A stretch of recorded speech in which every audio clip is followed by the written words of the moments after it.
Hello and welcome back to Jedi Journal for our Halloween mini-series. I'm Setanaoko, and on the line with me I have Jasta Takara. Hi. Hello.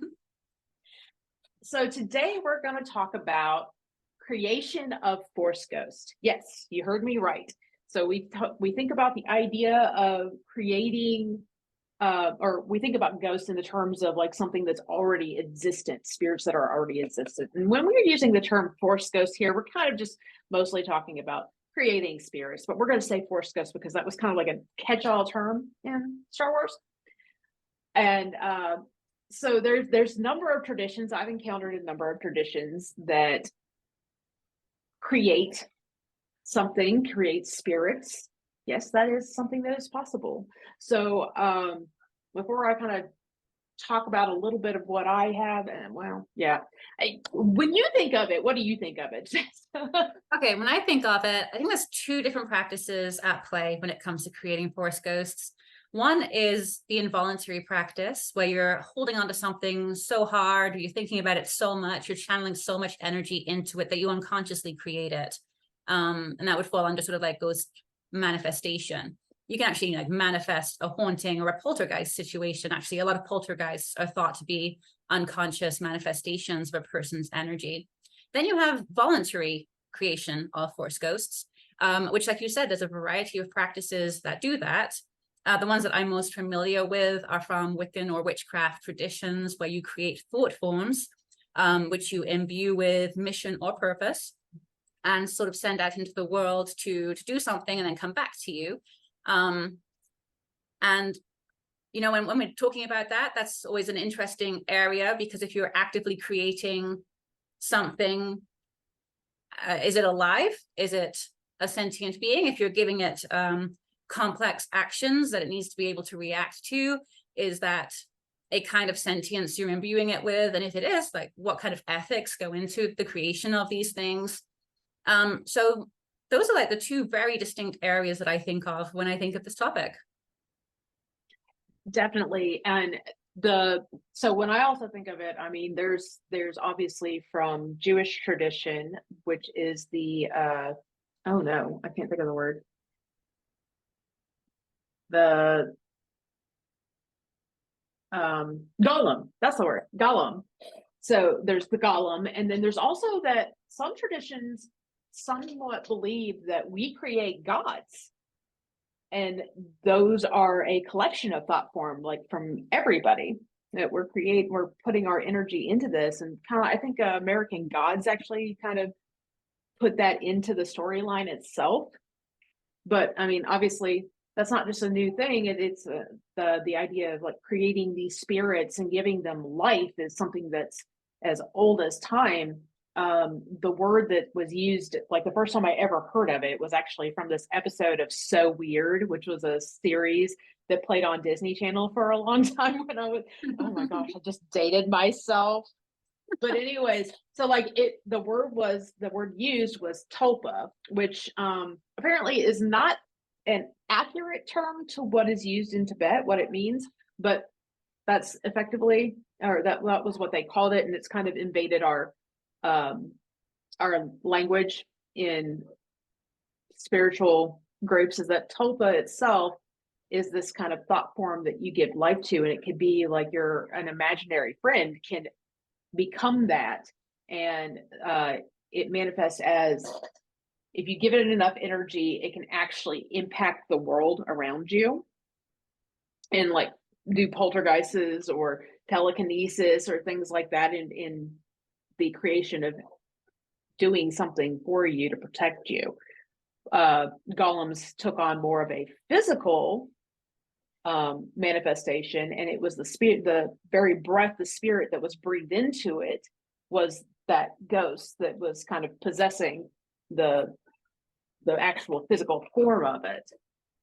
So those are kind of the things that I think of, and I really love that you pointed out that there might be some ethics to talk about in this. I've actually met people that have been around the force realist community who engage in this conversation of, I'm going to create a thought form and put it into the world to do things. So I've always kind of wondered, like, what the conversation would look like if we had a discussion around the ethics, especially given the newest or Kenobi that came out this year. There's kind of a question that's in there because of the way that Leia treats these semi sentient and not necessarily sentient beings, robots, androids, machines. I don't know what her little thing would actually be called. Droid. I think it's a droid. I don't know the specific classifications. I'm whatever. No problem. Yeah, I've always had a bit of a problem, ethically speaking, with the treatment of droids in Star Wars. Because one, they're built by, I almost say the humans, they're built by the living creatures that inhabit the planets. We'll call them people for the sake of conversation. They're built by people. For whatever awful reason, they're programmed to feel fear. So you can threaten them. So then it's like that kind of question of what sentient life form builds a machine expressly so that it can be threatened. The machines understand that if they are threatened with things like being switched off, being deprogrammed, being sent to the scrap heap, that this means an end for them. Therefore, they are also aware of death. So you, a sentient creature, have created a machine that understands death, is afraid of death, and can be threatened with death in order to force compliance.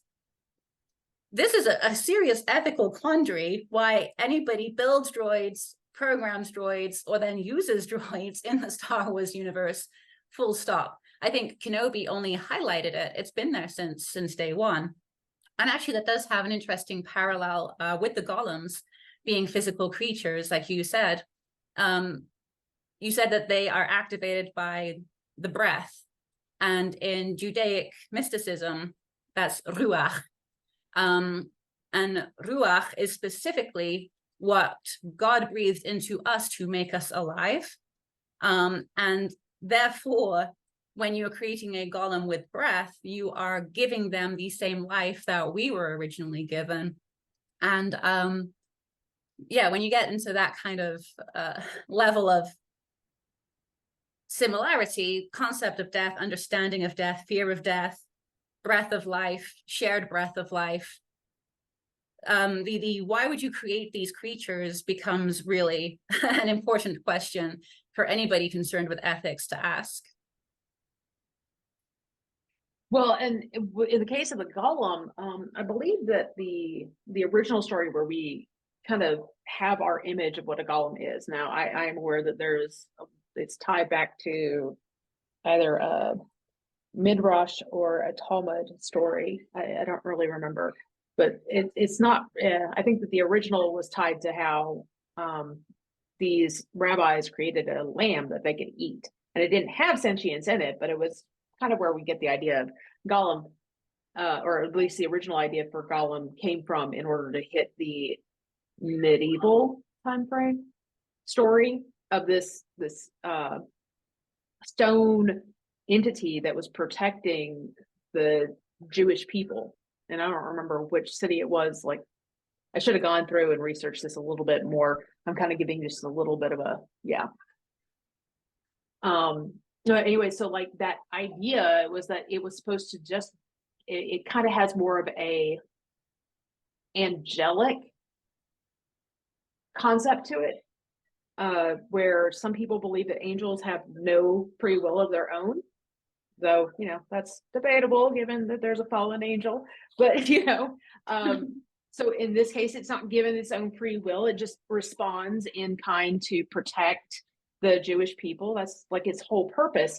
So it doesn't have the same fear as you're describing that we get with the droids in Star Wars. But you kind of bring it up.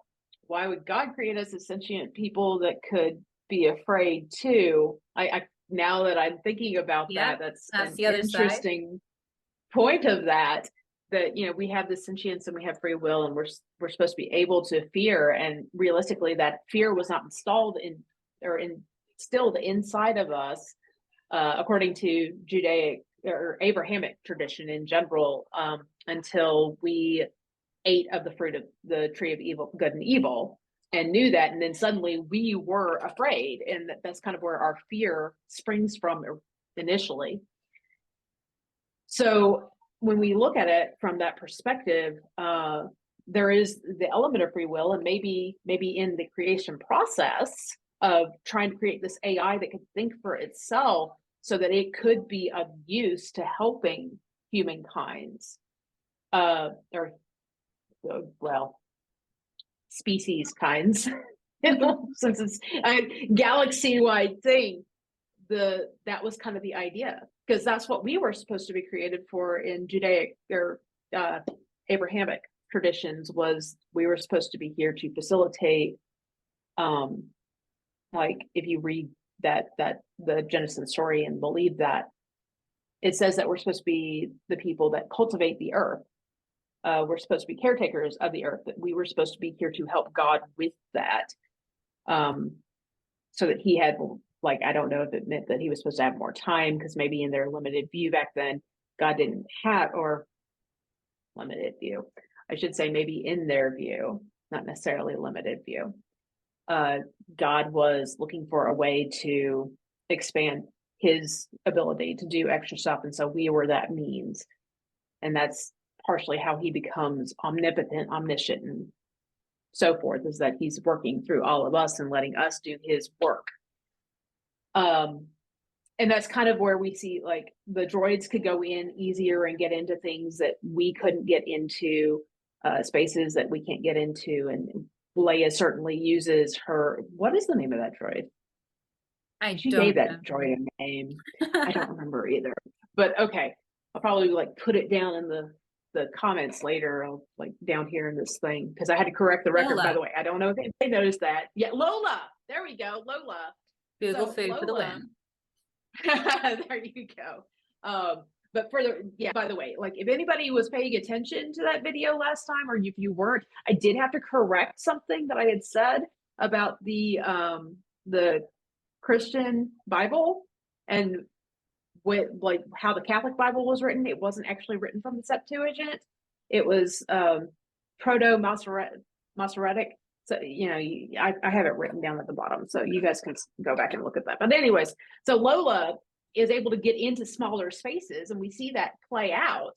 And so these different things just kind of occur, and they're there to help the different species that are there. So maybe in giving it fear, it allows it to know when it shouldn't do something or this or that. And the real problem is how we treat those beings, and maybe not so much the impetus being on the creators, because if we create something, we expect things to be done a certain or used a certain way, and then there's no telling what horrible things any item has ever been used for, whether it's been your garland back there to choke somebody out, like somebody created this beautiful thing for, to make it look like it was this or that, and for decoration, and somebody's used it to choke someone out. Like, that would be just horrific to the person that created it. That wasn't the intention. But man, well, sentient species of this universe, and obviously ours, have all kinds of horrible things that we do. The monsters are really us in the end.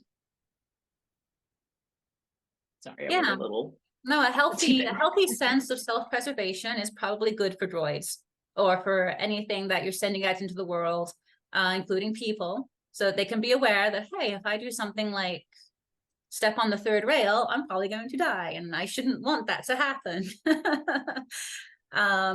So yes, actually, that's a really interesting point, because I was thinking about, if you create something and you don't give it knowledge of its own potential destruction, is that also ethical? But I really like your movement away from the creator, where it's like, yeah, of course, the creator can give you knowledge of life and death and a healthy sense of self-preservation. That other people would use that against you is on them and not the creator. I think that's fair.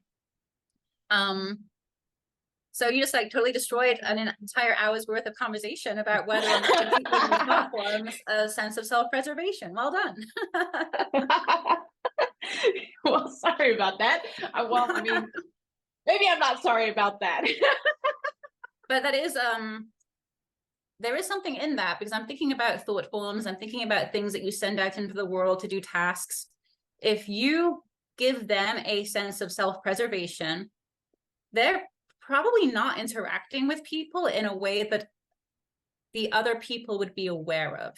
So say I conjure a guardian spirit to go and watch over my nieces and my nephews while I can't be there. They're probably not consciously aware that there's something there. So they're probably not going to feel the need to threaten it or tell it to do what it's told, or they're going to make it go away. And it kind of like, so then you just have the pure intent, which that creature is filled with, plus the sense of self-preservation. So arguably that makes it a very ethical thing to go and do. So the thing that kind of gets me is when we talk about that. So one term that is applied to some of these thought forms is a servant.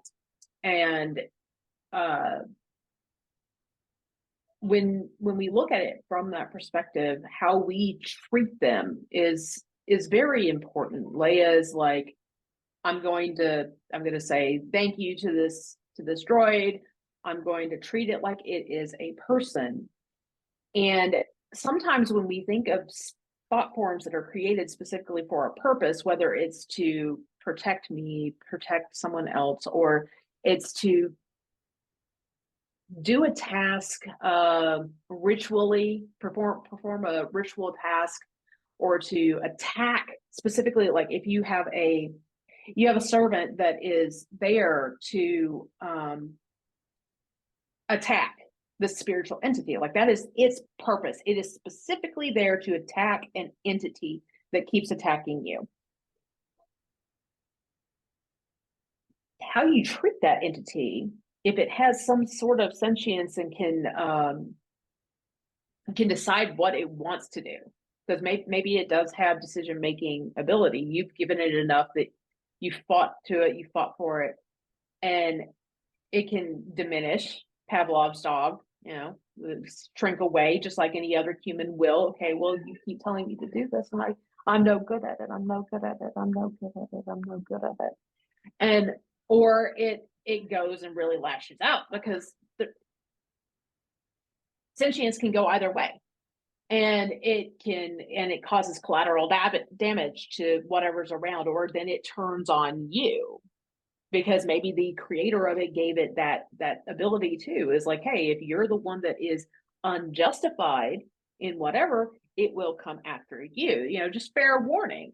So how you treat that entity that is created and kind of just given a will of its own to focus on this one task says a lot about how you do things. And the question then is, should you have created that kind of an entity in the first place? Or I'm gonna let you talk a little bit, because I'm just like, you look like you have some interesting things to say on the whole thing, and I'm kind of going all over the place. No, you're great. I have two main thoughts on this so far. The first one is, if someone is repeatedly sending an entity after you and you're not able to protect yourself to the point where you have to create something to protect you, that rather denotes a lack of skill and ability as a magician or whatever. Second, how you treat creatures or people who can't elevate you in any way will always speak volumes about character. And that's why we always talk about, when you're on a date, pay attention to how your date treats the waiter. Pay attention to how they treat the cab driver. Pay attention to how they treat the people who cannot elevate them in any way, because that's where you're going to see their actual character. So if you're such a person who is somehow important enough that somebody is sending entities after you, and you're incapable of putting up a basic shield to protect your home and not have to deal with that. So you're creating this entity and then you're being horrible to it. I think the whole scenario is just, I don't know if it says anything ethically, but you're sure not a person I would necessarily want to be friends with. So, and definitely not okay. date. Right. Okay. So I should clarify that.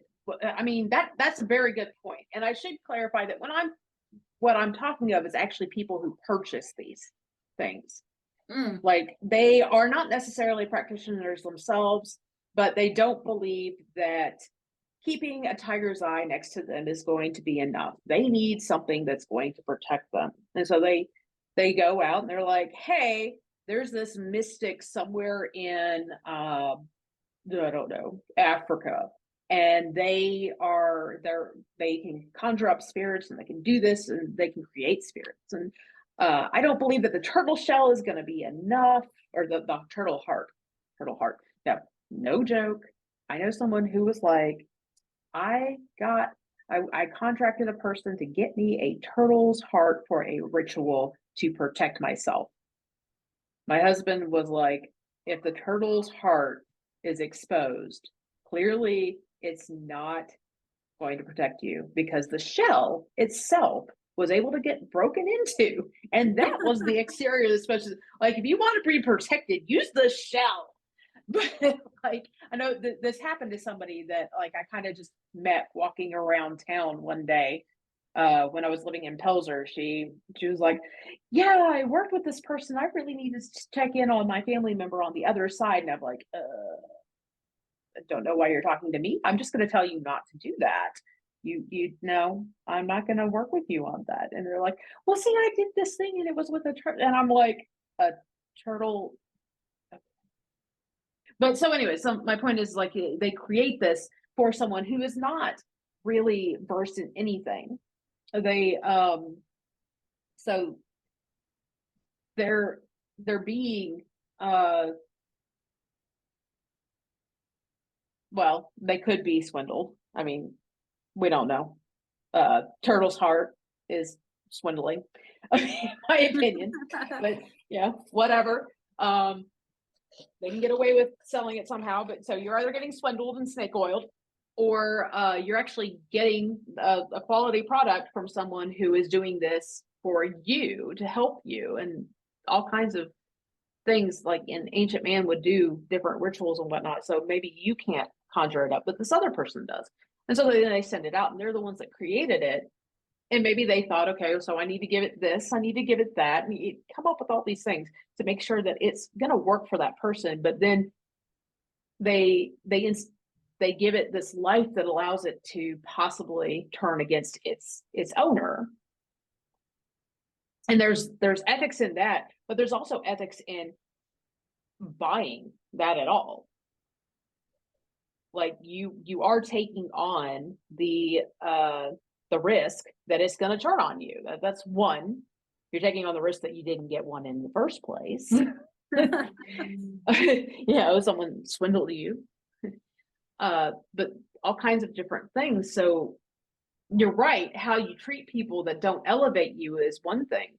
And how you're treating this thing that somebody else gave to you, even if you bought it, which, that going back to that servant concept, is it a slave at this point? That's interesting. There's a lot of schools of thought that say you shouldn't ever sell your craft. And so there's, in a lot of groups and a lot of, I don't say groups, a lot of traditions, there's this idea that selling your craft is unethical. And this is potentially why. The idea that you've got no control over what happens when it leaves you. So, I say I'm going to do a spell for somebody. Real quick, easy example. Someone wants to get their ex back. I do a spell to help them reattract their ex back into their life. Turns out that person was an abusive jerk who should never have been with that person in the first place. And she left him for a really good reason. Well, now I've helped him do a spell because he came to me crying I didn't know the full story. Now he's successfully attracted his ex back into his life, and she's going to be magically bound to him, which will make it harder for her to leave him again, all because I didn't know that this was an abusive spousal kind of situation. So that kind of thing, once it leaves you, unless you put all the appropriate precautions into place, all of the safety precautions into place, it can be very difficult to know how magic is going to manifest in the world. And a lot of people sneer at the kind of the Wiccan rhyme, may the spell not reverse nor place on any curse. With harm to none, do as ye will, all that fun stuff. People, it's become very fashionable to joke and sneer and be like, oh, I don't have to do any of that stuff. I don't have to cast a circle. I don't have to put rules around my spells. My will is strong enough that, et cetera, et cetera. Your will, it can start off as a really thick stream. And as it goes out into the universe and it interacts with other streams, it becomes dissolved, diluted. It changes shape, it changes form. And there's reasons that you sort of put those parameters in place. And there's reasons that these people say you shouldn't sell this stuff. Because if I sell this spell, I don't know the full ramifications of what I've just sold to somebody. Now something awful has manifested in the world directly because of something I did. That's on me, whether I know about it or not. And if you believe that there's some kind of spiritual toll that you have to pay for your good acts or bad acts in the world, you end up with a spiritual toll of bad acts that maybe you weren't aware of. But if you just hadn't gotten involved, if you just hadn't done this, and if you've attached money to it, it's even worse, because now you've actually profited off somebody else's misery. Comically speaking, that's not great. So that's one of the sort of big problems with all of this to begin with, is just ethically this idea that it's okay to sell your magic, that it's okay to put a price on it and not understand a full situation before you sell yourself to it. When it comes to then, it's like giving someone a pet or a cat or a dog only to find out that they're kicking it and not taking good care of it. If I created a thought form for somebody else and then sold it to them, you're right. You are kind of like now almost in this slave master business, where, here's the servant that you need. He's going to go and do this thing for you. It's going to go do this thing for you. I think if I was going to do that, I would have to put, like, as part of my precautions, a clause into it that the creature would return to me, and reabsorb itself into my energy field if it was being treated in a way that that was not intended for use. That's something you can do. You can honestly program these things, again, that kind of like safety mechanism of like, hey, I'm sending you to protect this person. If they try to use you for defense, for anything that's not defensive, anything that's offensive, you come right back here and we'll end that right there and then. So that is something that you can do. But yeah, there's there's so much to unpack there. Yeah, and actually, while you were talking, it kind of so in a Catholic prayer, when you're in Mass, one of the things that they say when you confess, you're like, I confess to Almighty God that I have sinned, and you say, through my actions and through my thoughts, what I have failed to do and what I have failed not to do. And you're kind of acknowledging that you have done, you do or you don't do something, and what you're right, once you release that out into the world, those things become alive, and they take on things that you don't really necessarily expect. So I had an encounter with an angel, and during that encounter, one of the things that was revealed to me is that if I kept going down the specific path I was going down, what I was going to be doing was leading people to go further into their drug addictions, because they were trying to seek out a spiritual high, down further into alcoholism, because things would be revealed to them that they couldn't deal with.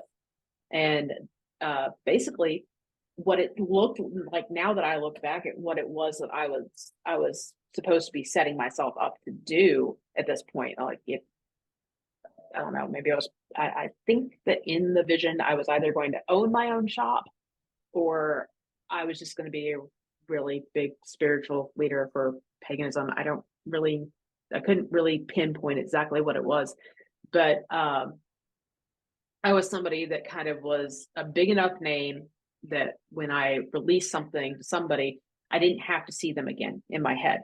I didn't have to know what happened with them because I would just assume that it was working out. That's not necessarily the case, as you pointed out. You can release that in there, and whatever happens with it, it could turn into the worst thing for that person or the best thing for that person. Some people were fine.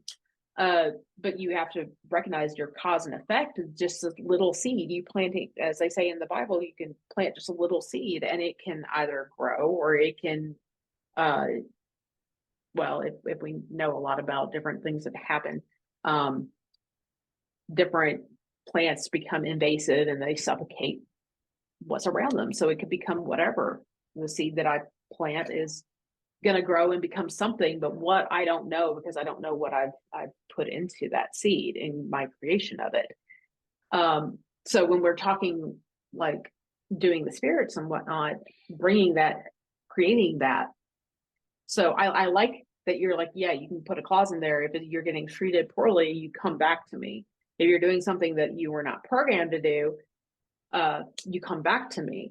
Now the question is there ethics in what we can as Jedi program something like that to do?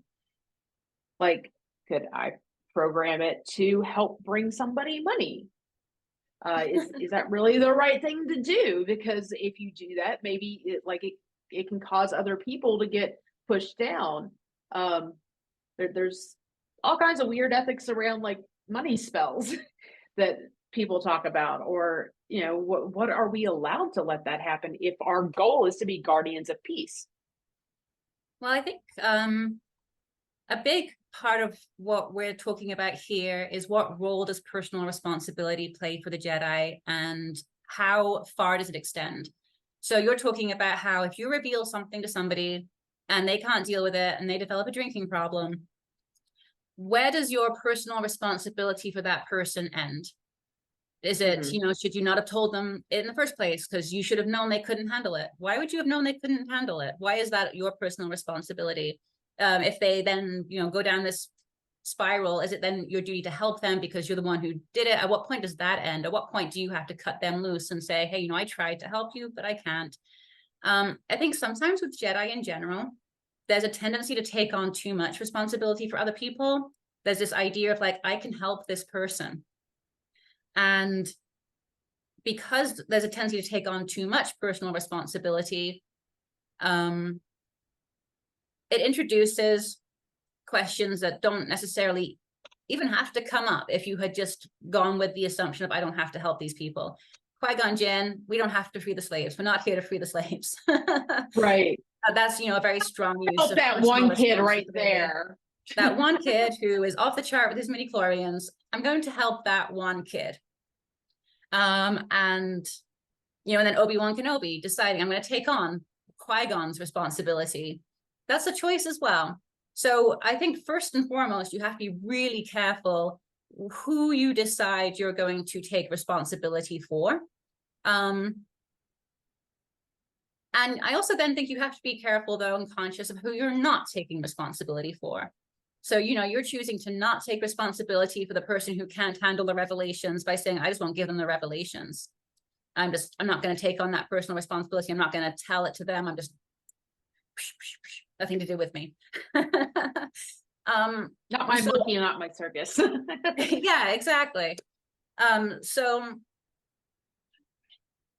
that whole realm of ethics is really wrapped up in what you as a Jedi believe is your personal responsibility to the individuals around you. And then the rest of it too is an extension of what you as a Jedi believe is, well, what a Jedi is. So, I went earlier with the very easy, the Jedi is supposed to use their lightsaber for defense, never to attack. So if a thought form or a servitor is an extension of you, then it should never be used to attack. It should only be used for defense. If you're going by this as a Jedi belief. If you have a Jedi belief that material possessions shouldn't matter, if you're full Yoda in the Dagobah swamp, then the idea of using a servitor to bring you money or to bring anybody money should be a moot thing for you. Like, absolutely, it's not necessary. You don't need money. What you need is to learn how to be happy without money.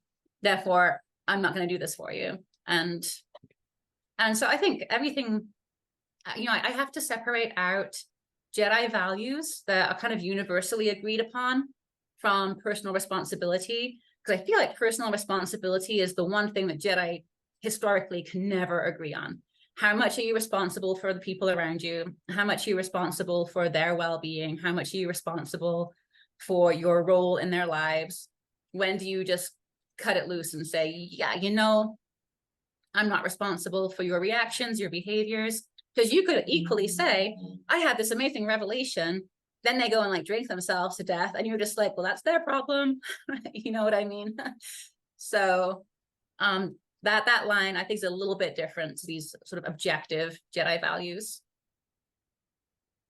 Oh, personal responsibility is an important factor in that, and I'm glad you brought it up, because it also feeds into the idea of discipline. Like you said, historically, we as a community have had a lot of people that take on too much personal responsibility or shirk it off.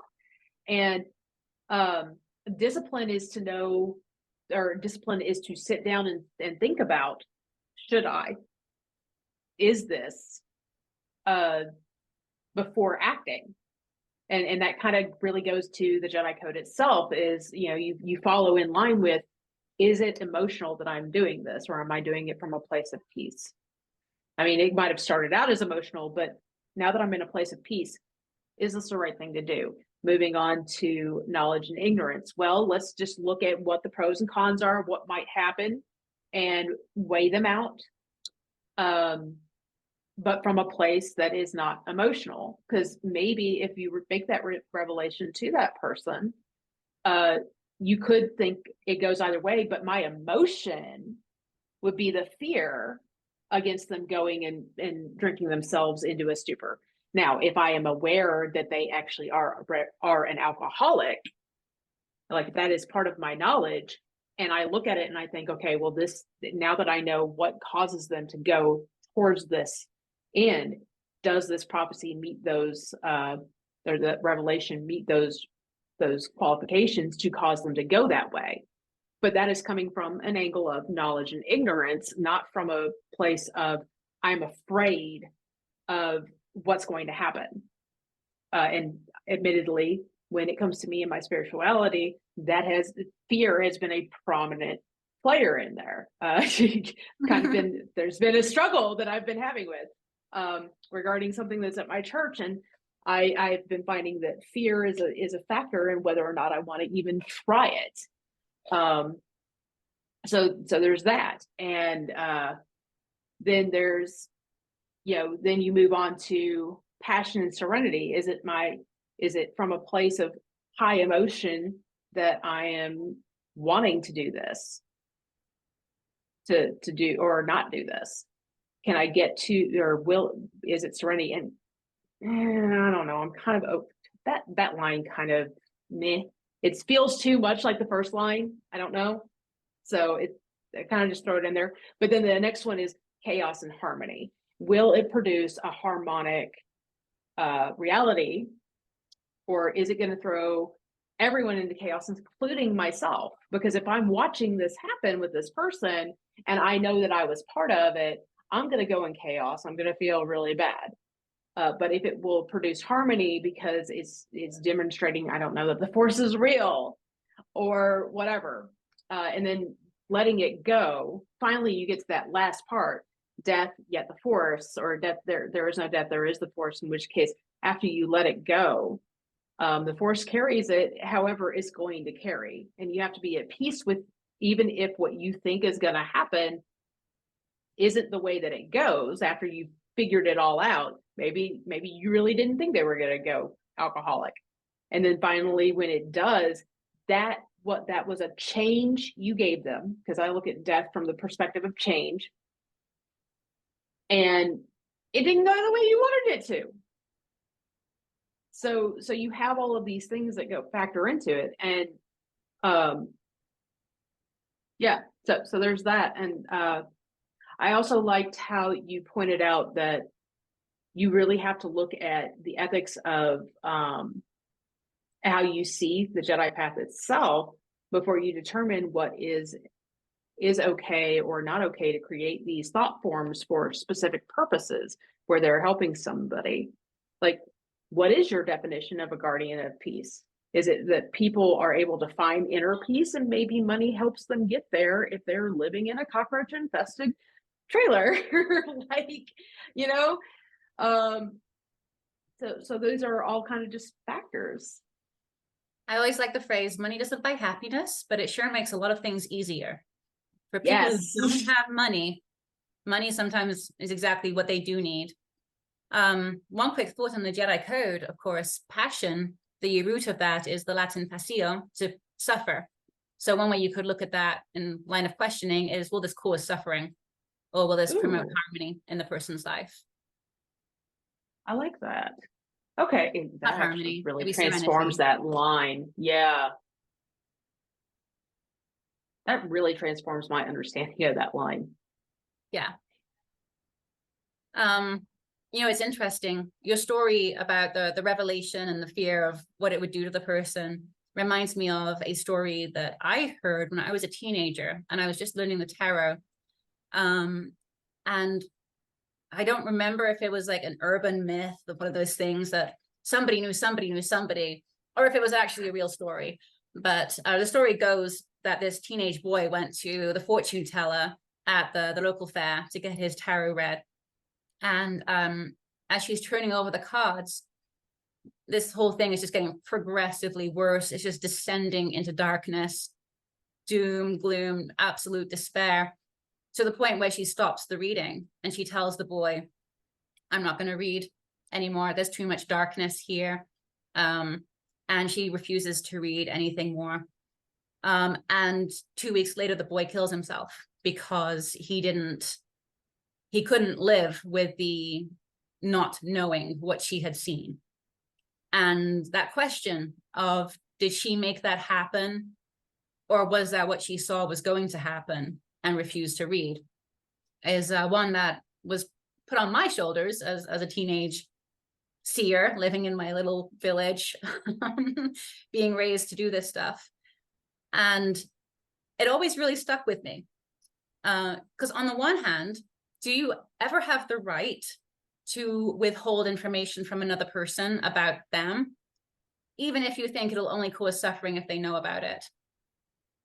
Or do you have the duty as a guardian of peace, as a seer, as whatever role it is that you're taking on in this world, to protect people from truths they cannot handle, that they cannot see themselves? That's why they've contracted you effectively. No one goes to the tarot reader and says, what do you see? Because they can do it for themselves. So that's sort of like really interesting line between right and duty, which you might actually have some thoughts around, being previously military police. People have the right to act a certain way, and you have a duty to prevent them from hurting themselves if you have to, right? Mm-hmm. And I think that's an interesting quandary for Jedi. Where does the allowance of the other person's free will get superseded by your duty to stop them from harming themselves? Yeah, especially when you look at it and what is it doing to the rest of the whole? So as military police, one of the things that we look at, I'll take an incident that happened in Iraq. Not that I knew the person very well, but a lot of the other people did. There was a kid who, when I say kid, he was in Iraq. He wasn't really a kid. There was a soldier that died because he was engaging in the word is huffing.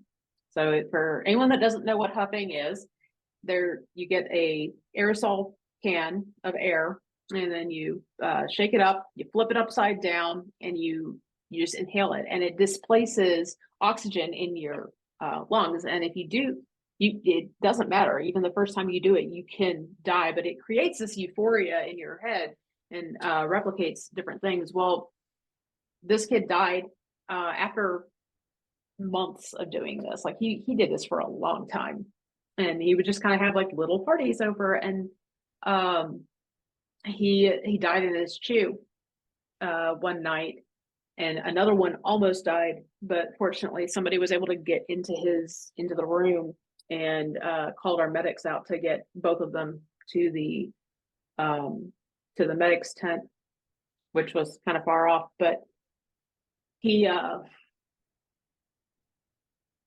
were downrange. He took himself out of the equation to be able to protect people around him. He was putting the lives of other people in, like, because he would go outside the wire. He was putting their lives in danger because he was actively doing this. And there's no telling what could happen. Like, you are damaging your body little by little. There's no telling what could happen in the middle of a firefight when your adrenaline has to go rushing through, and there's no, whatever. So even though it was his free will, he was like, this was lives in danger. So your duty to stop him, and everybody got a counseling statement about it. Like, they were willing to Article 15 anybody that knew about it. Nobody seemed to know about it, and the people who were involved in it, they got a very stern counseling and were like, okay. Yep. I mean, I think they actually might have gotten Article 15 because they didn't say anything. And these were people who were like under sergeant. So fortunately, no sergeants were involved. But it's just all this stuff that you're doing, and whose lives are being affected by this. So this person, he impacted the lives of everybody that was in that unit, impacted the mission in a negative way. Fortunately, we were able to make up for what happened there. But his family back home was at a loss. And then our chaplain was torn up about it. Like, it's pretty bad when your chaplain pulls in one of the lowest ranking MPs that are there and has a conversation about what their eulogy should be like, because they believe that this was effectively a suicide. And their beliefs were that he didn't go to heaven. So how do I address this topic? And I'm like, you're asking me, you're supposed to be the person that's really okay. I mean, we'll talk, and like, we had a good conversation around it, but like, this impacted so many different people. So one person's ability to just like, it is a difficult conversation to have. And then like another one that we had was this guy, he was going to commit suicide. And this was back when I was in Okie. The only reason we knew was because we got a phone call from somebody back in the States who was like, hey, I'm really worried about this person. They're going to commit suicide. We don't know. So like, there was a hunt to go find him the whole night. Everyone that was awake. I was not awake. I was supposed to be doing something that day, but I had my shifts were weird because I was doing work during the day for DARE, so they let me sleep in the back room, and I was just basically on call. So I would say, but this is going public, so whatever. I am long gone from that day. But so everybody was looking for him. Eventually they found him. He was up on the roof of the barracks, and they caught him before he was going to jump off. But this person was like, that wasn't a situation where he was going to put everyone's life in jeopardy. We were in Okie. It was very peacetime. Like, we're not at war there. He didn't really have much of a mission that was, big impact mission, but it was still this life that you have to sit there and you have to think, okay, well, what is this going to do to, like, it's his choice to commit suicide. But at the same time, that impacts this life and this life and this life and this life. And he's not thinking straight. Like, he was he thought that this was going to improve the unit. Like, he was not thinking straight. And it wasn't because, so the reason he thought it would improve the unit is because somebody else had committed suicide either a week or a few days before. And he was really close to that person. And he saw that the unit itself contributed to her committing suicide. So in his head, when they didn't do anything, they weren't going to, the IG wasn't getting any results. By him ending his life, maybe IG would actually step in and finally do something. But you're not thinking straight. That's not how this works. We need you to, survive because you have family back home. And that's where we're thinking is, what's going on there. So where do those lines happen? Is it okay to harm yourself? Is it okay that we allow you to harm yourself if we know that we can do something to intercede? And I think that when it comes to life itself, that's kind of where I draw the line. Are you putting your life at risk for something that is frivolous? That's where I personally draw the line. And I respect all life. I get it.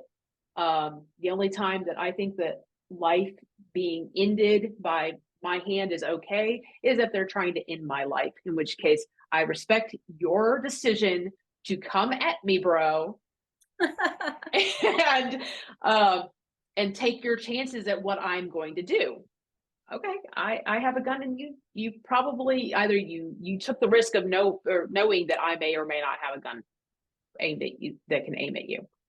So that is your choice. I do respect your decision to come at me, bro, but my life is more important to me than your life if you came at me like that.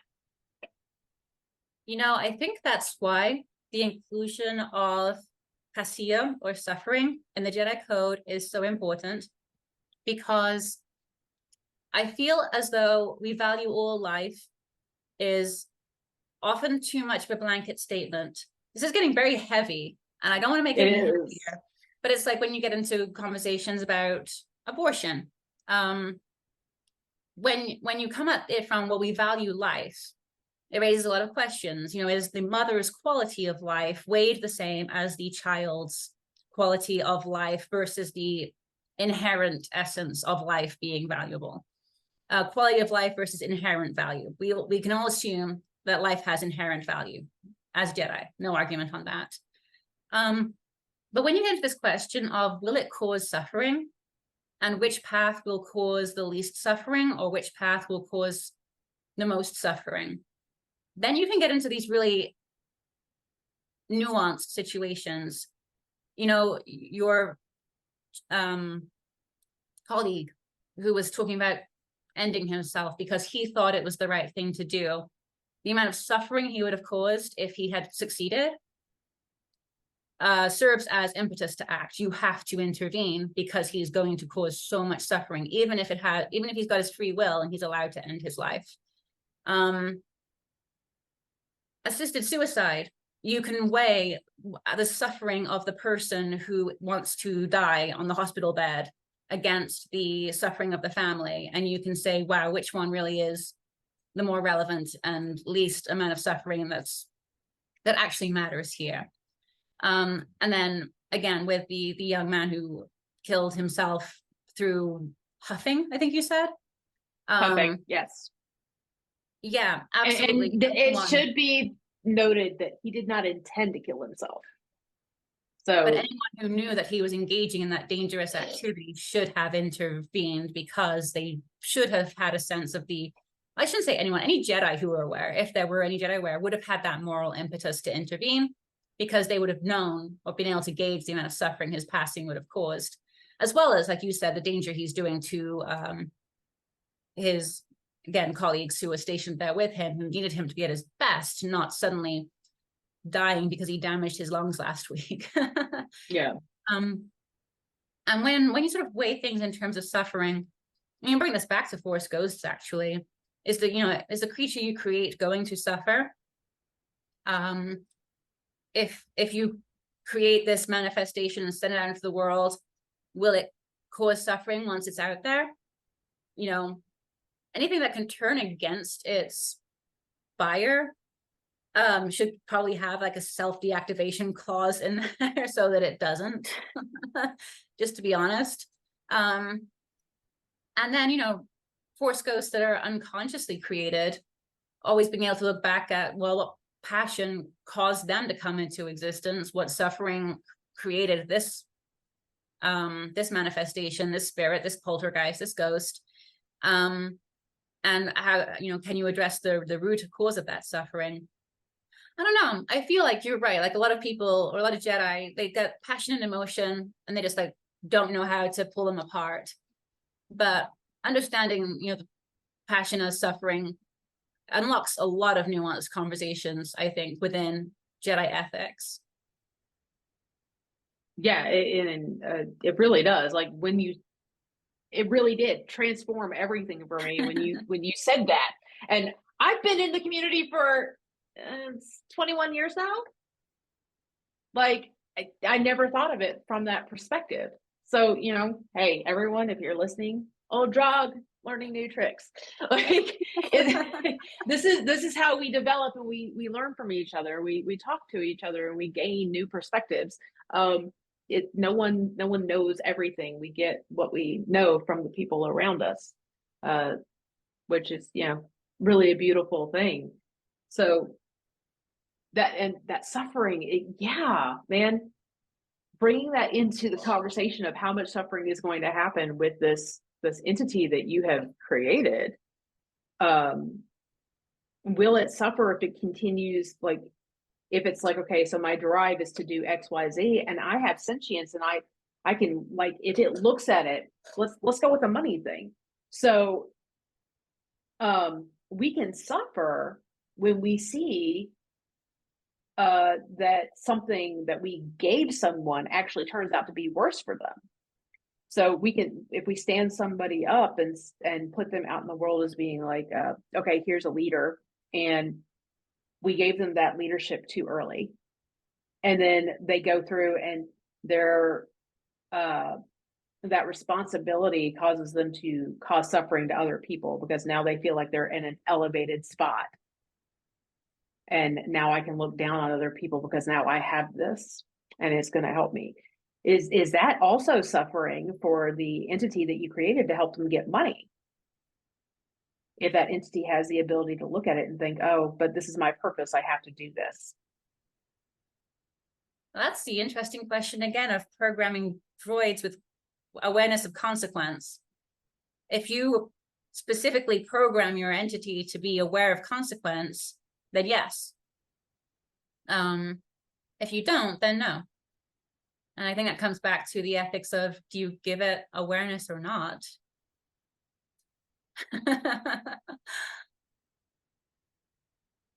I think this has been a really interesting conversation. Like, this kind of went in directions I wasn't even expecting. It's really kind of cool.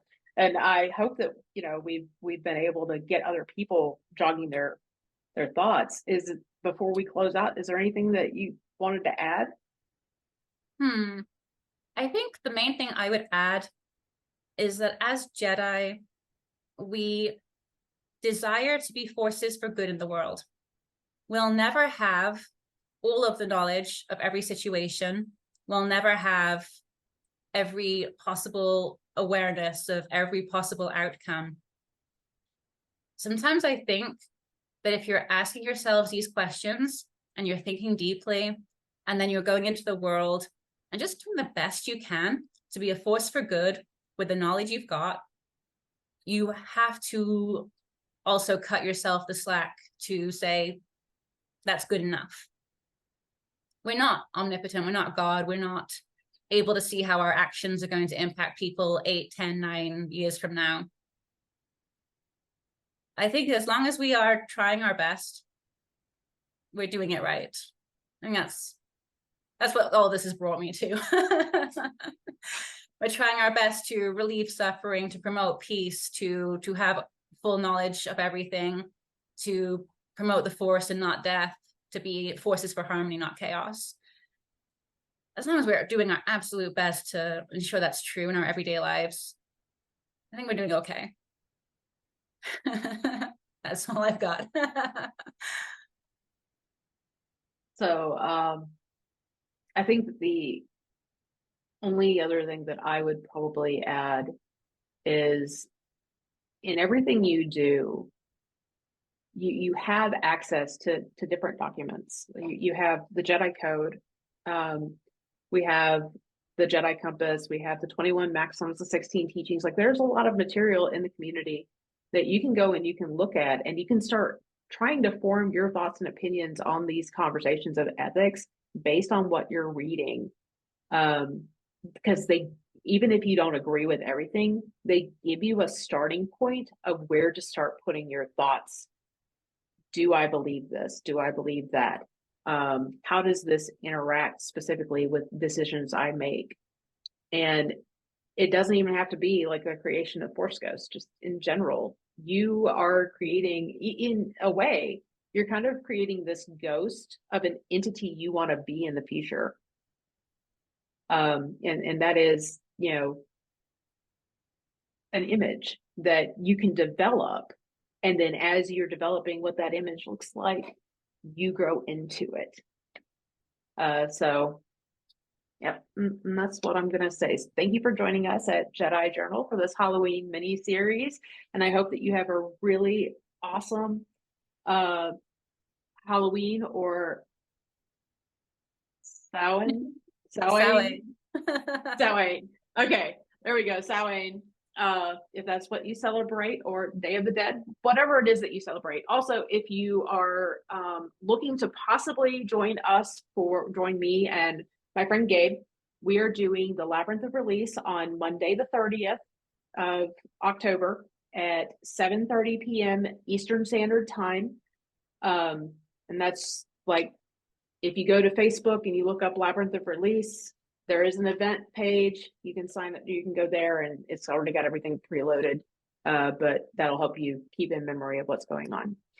So anyways, thank you again for joining us, and may you awaken the Jedi within.